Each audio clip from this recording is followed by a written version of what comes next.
né? O que é o diabetes? O diabetes, ele corresponde a um conjunto de doenças.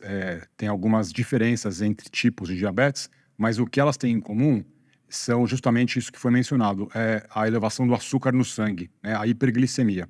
Então, a gente tem desde o diabetes tipo 1, que é aquele que acontece mais em jovens, que tem uma deficiência na produção de um hormônio chamado insulina, e isso acaba levando a essa hiperglicemia.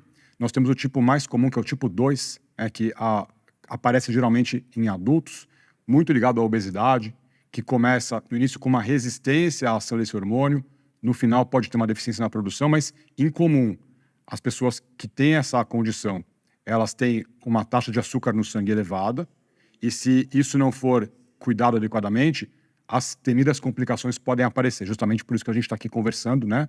Para que as pessoas saibam disso e tomem as medidas que podem prevenir e evitar essas complicações. Nós temos vários tipos de diabetes, não é? Não é uma doença homogênea. Nós temos principalmente o tipo 2 e o tipo 1. O tipo 2 é o mais frequente de todos, né? O que diferencia os dois tipos? Você falou superficialmente, vamos explicar melhor. O tipo 1 é uma doença que tem um fundo imunológico, então existem células específicas no pâncreas, que é um órgão que nós temos, que produzem esse hormônio chamado insulina. A insulina é fundamental para esse metabolismo, para esse funcionamento, né? Na medida em que ocorre essa lesão nessas células do pâncreas e elas deixam de produzir o hormônio, a pessoa ela não consegue manter uma glicemia normal e ela precisa receber essa insulina suplementar, né? Então, em linhas gerais, esse é o tipo 1. Ocorre em mais jovens em geral. E a gente acaba sabendo quando ele surge, porque ele surge junto com sintomas, né? O tipo 2, que é justamente o mais comum, o mais prevalente, ele não acontece em geral em jovens e crianças, se bem que isso vem acontecendo e é algo que a gente está preocupado, né? Está muito ligado à obesidade. E aí, no início, o pâncreas ele ainda produz esse hormônio, mas o hormônio não consegue ter uma ação adequada para manter a glicemia normal. Então, ela também sobe e, no início, trata com remédio, com comprimidos. Ao longo da doença, se ela não está evoluindo bem, pode ser que a produção também fique reduzida e essa pessoa possa ter que usar insulina também.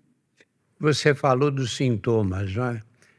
É uma doença silenciosa, no caso do diabetes tipo 2, que é o mais frequente, os 90%, né, da população. Exatamente. Da população de diabetes. Sim. E quando surgem esses sintomas, o que a pessoa sente?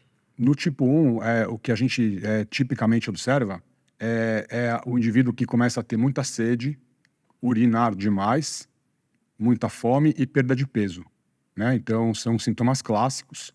Já no tipo 2, como a gente está falando, a grande questão é que a doença pode ser assintomática no início dela. A pessoa não sente nada, ela leva uma vida normal.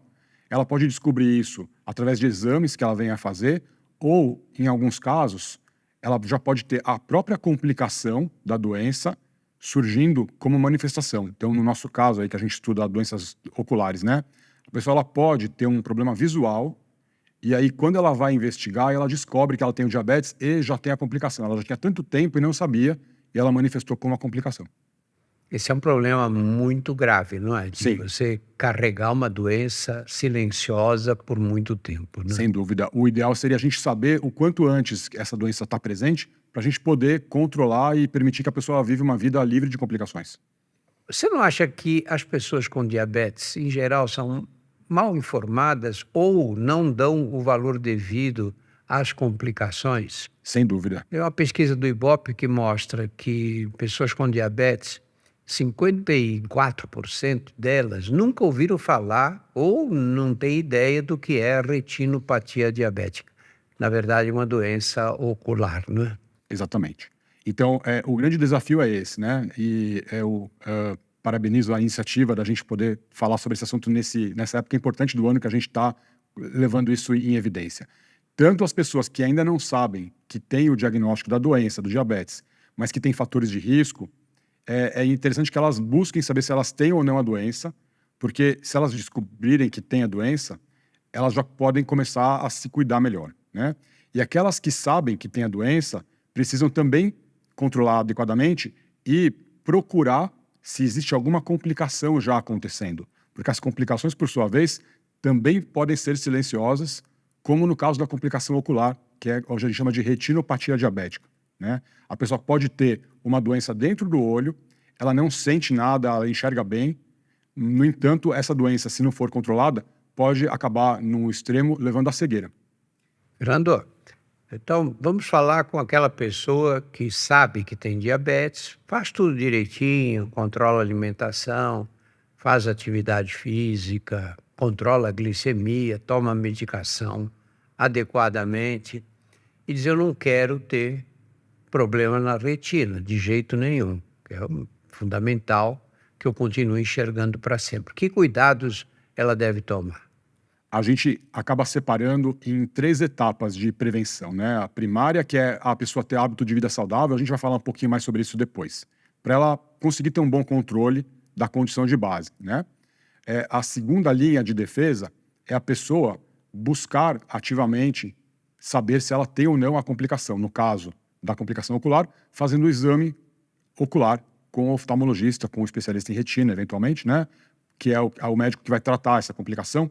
Mas, através do exame de fundo de olho, que a pessoa pode fazer quando ela vai anualmente ao oftalmologista, ela tem condições de saber se existe ou não alguma lesão que exige aí um cuidado, uma preocupação maior. E, finalmente, para aquela pessoa que fez o exame e que detectou-se uma alteração na retina, nós temos tratamentos disponíveis que, numa boa fase da doença, conseguem neutralizar ou até regredir um eventual dano e recuperar a função visual. E o que é essa boa fase?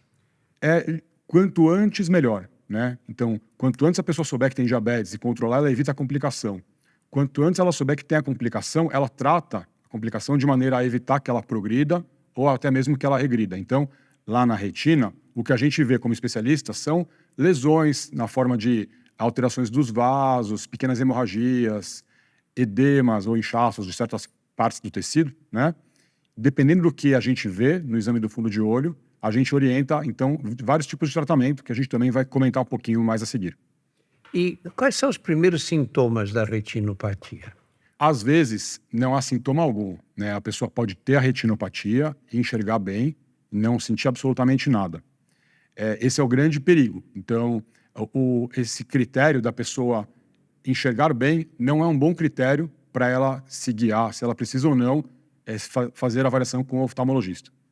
Agora, quando a doença se instala e causa sintomas, eles podem causar desde uma turvação leve na visão até uma perda total da visão. Situações mais graves como hemorragias dentro do globo ocular, hemorragia vítrea, casos complexos de descolamento de retina. Isso tudo pode ocorrer na evolução da doença se ela não for bem tratada. E o que os doentes chamam de edema macular? Eu tenho edema macular. O que quer dizer isso? A nossa retina é um tecido muito sensível, muito nobre, que está lá no fundo do olho, que a gente examina nessas avaliações aí, que a recomendação é fazer anualmente quem tem diabetes, né? A parte principal da retina, a parte central, nós damos o nome de mácula.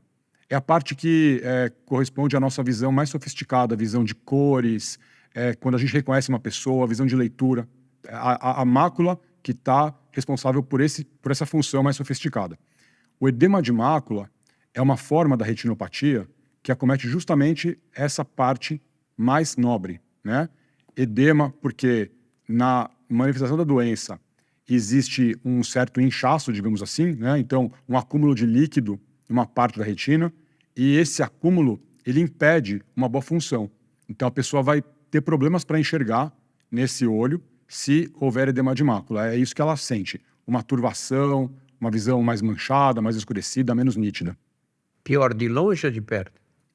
O edema afeta qualquer distância de visão. E aí você recebe uma pessoa na sua clínica e faz um exame de fundo de olho e fala: olha, ela tem diabetes. Você diz: olha, eu tenho um edema de mácula. Assim, como é que você acompanha isso? De que maneira você age? Então, voltando para as etapas, né? Então, em primeiro lugar, essa pessoa que tem uma complicação de uma doença crônica, ela precisa entender que o tratamento da complicação depende também do cuidado da doença de base, né? Então, ela precisa se conscientizar de que ela precisa ter um bom controle glicêmico, um bom controle pressórico, eventualmente perder peso, fazer exercício, todos aqueles cuidados de promoção de saúde da parte primária.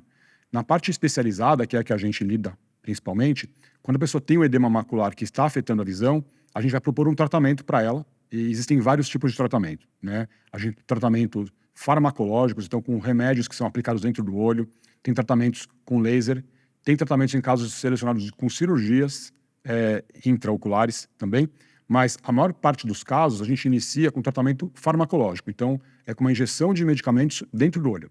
Injeção de medicamentos dentro do olho, as pessoas não ficam assustadas quando você diz, olha, tem que tomar uma injeção no olho? Elas ficam assustadas, mas o que a gente tenta fazer é usar esse estado da pessoa de ficar assustada para sensibilizá-la da importância do controle. Muitas vezes essa pessoa, ela vinha com um controle muito ruim e no momento em que ela vê o risco de perder uma função tão nobre como a visão, muitas vezes é o momento em que vira a chave e ela começa de fato a realizar aquilo que já foi recomendado para ela, controlar melhor.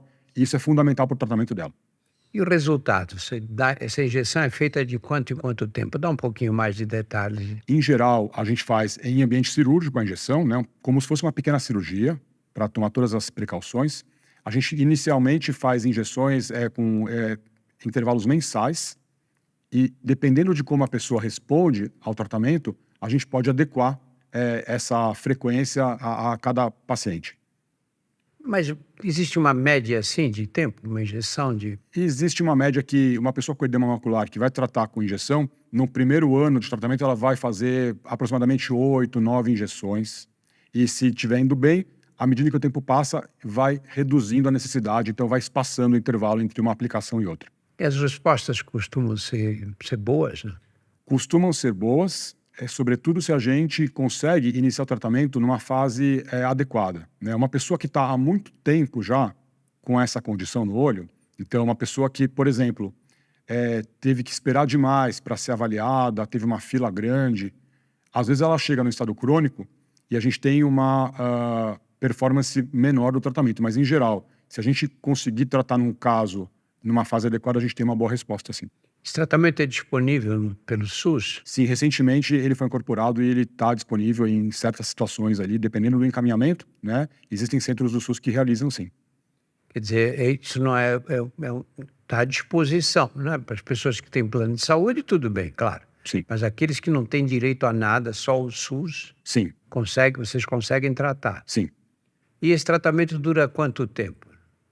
Vai depender do paciente. Então, tipicamente, um paciente que a gente consegue tratar de maneira adequada, a gente vai tratar o edema macular durante 2, 3 anos, pelo menos, e vai continuar acompanhando esse paciente, né? A gente tem que lembrar que é uma doença crônica. Então, a pessoa vai continuar com a mesma condição que desencadeou esse edema. Então, ela pode usar essa experiência para melhorar o controle dela e evitar recidivas, mas pode ser que ela venha a ter isso, que ela tenha no outro olho também, né? Então, como a gente está tratando de uma situação crônica, a gente, em geral, vai acompanhar essa pessoa a vida toda.